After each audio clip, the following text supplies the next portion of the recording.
Shalom, kita ketemu lagi dalam ibadah Youth Warrior. Tetap semangat dan jangan pernah lupa untuk justru datang dan dekat pada Tuhan. Karena itu mari kita bersama-sama berdoa untuk menyambut kebenaran firman Tuhan. Mari kita berdoa. Ya Bapa, pada sore hari ini kami anak-anak-Mu kembali datang berkumpul di hadapan Tuhan. Kami telah memuji dan menyembah-Mu, dan tiba saatnya Bapa, kami siap untuk mendengarkan suara Tuhan. Kami perlu kekuatan dari-Mu, kami perlu ketenangan dari Engkau. Di dalam nama Yesus, kami sambut suara Tuhan dengan penuh ucapan syukur, dengan penuh sukacita. Haleluya, amin. Baik, mari kita sama-sama mendengarkan firman Tuhan yang terambil di dalam kitab 1 Yohanes pasalnya yang ke-4, 1 Yohanes 4 ayatnya yang ke-8, yang ke-16 sampai yang ke-18. Demikianlah bunyi firman Tuhan. Kita telah mengenal dan telah percaya akan kasih Allah kepada kita. Allah adalah kasih, dan barang siapa tetap berada dalam kasih, ia tetap berada di dalam Allah dan Allah di dalam dia. Dalam hal inilah kasih Allah sempurna di dalam kita, yaitu kalau kita mempunyai keberanian percaya pada hari penghakiman. Karena sama seperti Dia, kita juga ada di dalam dunia ini. Di dalam kasih tidak ada ketakutan. Kasih yang sempurna melenyapkan ketakutan, sebab ketakutan mengandung hukuman, dan barang siapa takut, ia tidak sempurna di dalam kasih. Ya, ayat ini mengingatkan kita bahwa janganlah kita terikat dengan ketakutan. Rasa takut itu wajar, tetapi jangan sampai terikat dengan ketakutan. Dan ternyata untuk melenyapkan ketakutan itu hanya dengan memiliki kasih. Mari kita lenyapkan kasih dengan kasih yang sejati. Kalau kita berpikir dengan siapa kita akan merasa tenang, kapan kita akan merasa tenang? Kalau kita ingat-ingat bahwa ketika kita bersama atau dekat dengan orang yang punya kekuatan, punya kemampuan, disitulah kita rasa tenang.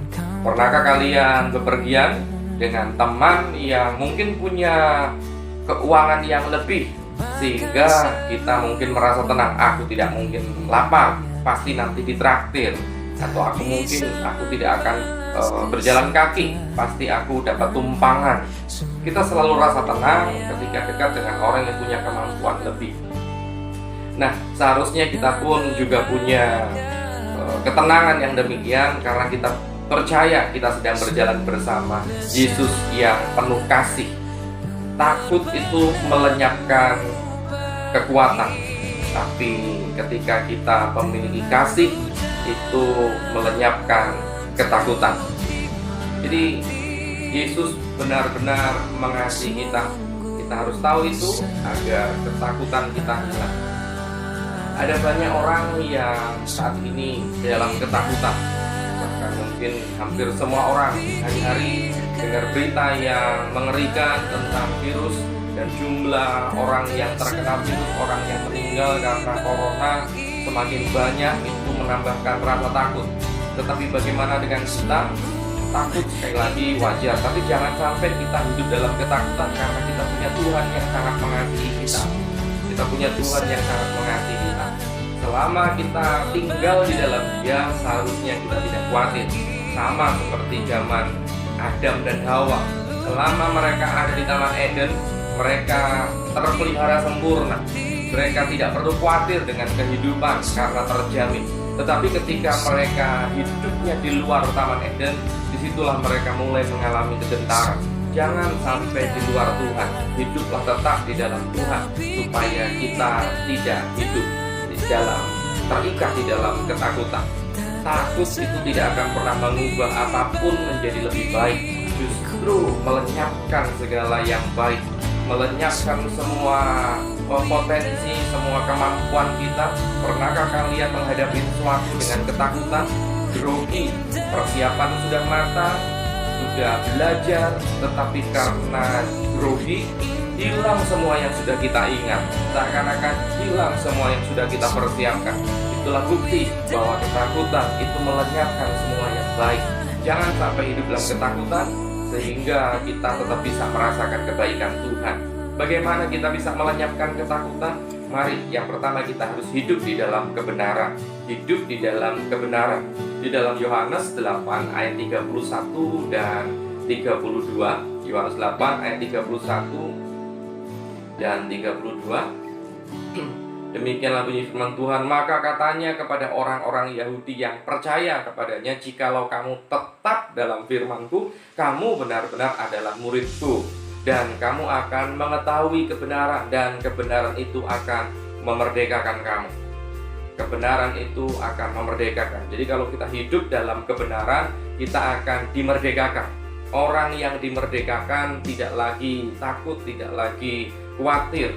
Karena takut itu tanda orang yang tidak tahu kebenaran, tidak hidup dalam kebenaran. Tetapi kalau kita hidup dalam kebenaran, kita pasti akan terbebas dari ketakutan.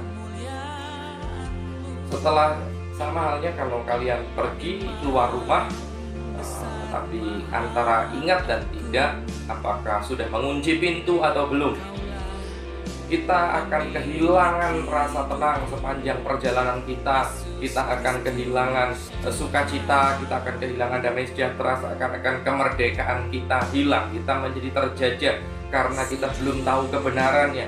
Pintu sudah dikunci atau belum.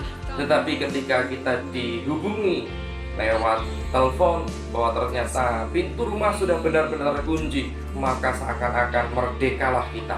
Hidup di dalam kebenaran melenyapkan ketakutan. Hidup dalam kebenaran melenyapkan ketakutan. Nah, yang kedua, mari kita harus belajar hidup dalam kesungguhan. Hidup dalam kesungguhan. Dalam Lukas 22 ayatnya yang ke-44, Yesus ingin mengajar kita lewat pengalamannya. Ia sangat ketakutan dan makin bersungguh-sungguh berdoa. Makin sungguh-sungguh berdoa ketika Yesus dalam ketakutan. Peluhnya menjadi seperti titik-titik darah yang bertetesan ketat. Kita bisa melihat di sini bahwa Yesus sebagai manusia juga mengalami ada rasa takut, tetapi tidak lama, tidak berlangsung lama, tidak diikat dalam ketakutan. Ingat, Yesus 100% manusia dan 100% Tuhan. Dia pernah mengalami rasa takut dan dia melenyapkannya dengan doa. Yaitu bukan sekedar doa, tapi doa yang dinaikkan dengan kesungguhan. Itu cara Yesus menghadapi ketakutan. Makin sungguh-sungguh berdoa, makin dekat dengan Bapa, makin dekat dengan Bapa. Ada satu kisah tentang raja yang mengalami tekanan, diserang oleh 3 bangsa besar yang sangat kuat, dan seharusnya dia takut dan gentar karena secara hitung-hitungan dia pasti kalah karena dikepung oleh 3 bangsa yang sangat besar. Di dalam 2 Tawarik pasal 20 ayat 3, 2 Tawarik pasalnya yang ke-20 ayat yang ketiga, yaitu Yosafat menjadi takut. Yosafat jadi takut, lalu mengambil keputusan, perhatikan, lalu mengambil keputusan untuk mencari Tuhan. Ia menyerukan kepada seluruh Yehuda supaya berpuasa. Ternyata untuk melenyapkan ketakutan, Yosafat memilih untuk mencari Tuhan, dan dia melakukannya dengan sungguh-sungguh. Tandanya apa? Dia berpuasa. Puasa itu tanda orang yang mau merendahkan diri di hadapan Tuhan dengan sungguh-sungguh. Ya, Yosafat mengajari kita bahwa untuk melenyapkan ketakutan harus hidup dalam kesungguhan, doa dan mencari Tuhan. Yang ketiga, untuk melenyapkan ketakutan, mari kita hidup dengan beriman. Hidup dengan beriman. Takut itu lawan katanya bukan berani, karena berani itu adalah sikap mengandalkan kekuatan. Takut itu lawan katanya adalah beriman. Kita bukan pemberani, jangan jadi orang pemberani, tapi jadilah orang yang beriman. Ya, karena ketika kita beriman itu artinya kita mengundang atau mempercayai Tuhan dalam menghadapi kenyataan. Kalau ketakutan itu mengundang dan mempercayai iblis dalam menghadapi kenyataan, mengecilkan Tuhan dan membesarkan masalah, itu orang yang takut. Tetapi orang yang beriman, dia mengundang Tuhan dalam menghadapi kenyataan untuk mengalami Tuhan. itu memang harus dipenuhi suasananya, harus dipenuhi dengan suasana iman. Ingat cerita tentang seorang kepala rumah ibadat yang namanya Yairus, anaknya sakit keras. Dan ketika Yairus mencari Yesus untuk minta pertolongan, ternyata di tengah jalan Yairus sudah dijemput oleh sanak saudaranya dan berkata, "Jangan engkau merepotkan guru, karena percuma saja guru datang ke rumah karena anakmu sudah mati." Semua orang pada menangis dengan kencang di dalam rumahnya karena memang anaknya sudah mati. Tetapi Yesus ingin melenyapkan ketakutan dan ingin membangkitkan iman Yairus. Dengan cara apa? Yesus merubah suasana rumah itu. Yesus berkata, "Keluarlah semuanya, tinggalkan aku dengan Yairus saja di sini." Semua orang yang menangis, yang berduka cita, yang memenuhi rumah itu dengan suasana duka, disuruhnya pergi supaya Yairus bangkit imannya. Dan Yesus berkata, anakmu tidak mati tapi sedang tidur." Maka iman Yairus mulai bangkit dan ketakutannya lenyap, berganti dengan iman yang kuat, dan terjadilah mujizat. Jika kita sekarang sedang menunggu mujizat Tuhan, keadaan boleh berbalik dari ketakutan orang yang berteriak di sana sini. Untuk bisa merubah keadaan, kita harus merubah suasana hati kita. Ubahlah rasa takut itu dengan iman yang teguh. Hiduplah dengan beriman, hiduplah di dalam kesungguhan, hiduplah juga di dalam mencari Tuhan, hiduplah di dalam kebenaran. Maka kita akan mengalami Tuhan, kita akan melenyapkan ketakutan. Itulah yang bisa kita dengarkan. Tetap maju melangkah di dalam Tuhan. Jangan menjadi sama dengan dunia, tetapi tunjukkan bahwa kita punya Tuhan yang luar biasa. Tuhan Yesus memberkati. Mari kita berdoa. Terima kasih Bapa, kami percaya Engkau Tuhan yang luar biasa dan senantiasa ada bagi kami.